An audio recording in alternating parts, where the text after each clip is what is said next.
because of a deal that was done in the 70s. That this payment is solely about money that was owed to Iran because of a deal that was done in the 70s under the prior regime. That's a dispute that was being litigated in The Hague. But Bill, why wouldn't the administration just continue to litigate that in The Hague? What's better, doing a settlement and a ransom that sets a terrible precedent and gives money to a state sponsor of terror, or letting a legal process play out in an international court? Now, I know which one I would choose. This is another great point, because what they have said is that they've saved the American taxpayer a lot of money. Well, how do you know that? Maybe you win the case. Even John, you are deciding for yourself the outcome of that. And even if they had won the case in The Hague, and that's a big if, would we have paid?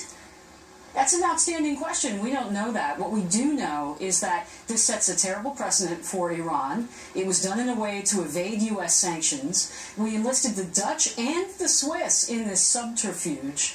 And we've once again demonstrated to our allies in the region that we can't be trusted. And by the way, Bill, this does nothing to stop Iran from continuing its bad behavior. What's happened in the year since this Iran deal? They've launched ballistic missile tests. We know that our nuclear weapons inspectors can't get into where they need to go. We've had Soleimani, their head general, going to Moscow. We have them funding terror in Yemen, Shiite militias in Iraq, backing Assad in Syria. This is a record of bad behavior that has happened after this deal that the administration told us was going to help promote peace and stability. Can I add one more to your list there? Since Sure. the money was paid, 3 Americans have been taken hostage. Well, exactly right. And more will be taken hostage, because we've set a precedent now that if Iran continues to act badly, we will reward them. And also, Bill, let's note, too, they've taken hostages of other nationalities as well. More with Kirby from last hour. Watch. It was it's their money. This was $400 million in a trust fund that had been frozen back in the late 70s, early 80s. So this was a long-standing claim. It was their money. And as the president said at the time, and we spoke to this at the time, that now with the prisoners released, now with the Iran deal done, it made no sense for us to continue to drag out this claim. Things on that. It was their money. He said that repeatedly. I found a statement from J.Kerry on January 17 where he talked about the money being paid. I did not find anything from the White House and President Obama yet.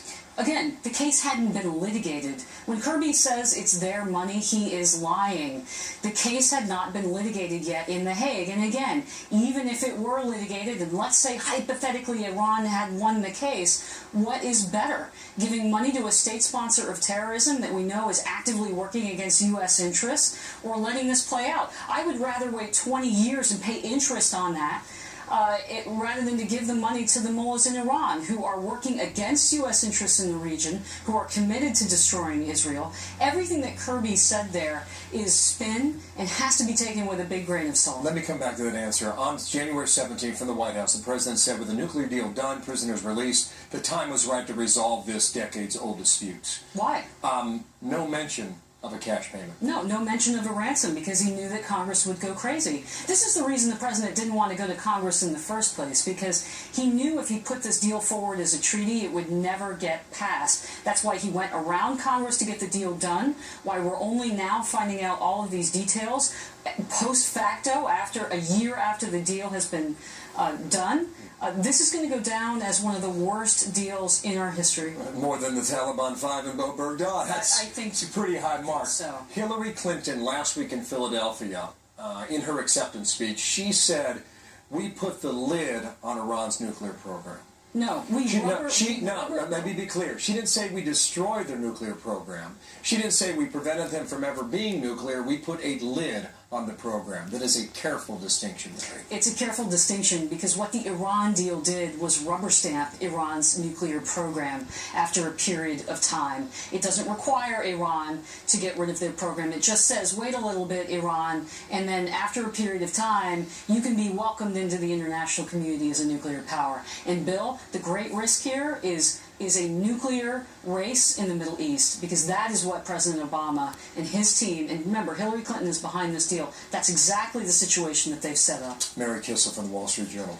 Thank you for being here. You're welcome. In a moment here, the Obama administration scrambling to explain the timing of this deal, as we have shown you. We will have more with former White House spokesman Ari Fleischer. He will be our guest in about 25 minutes. Right, back to politics. Donald Trump campaigning in Florida, a critical battleground state. He's holding two big rallies there.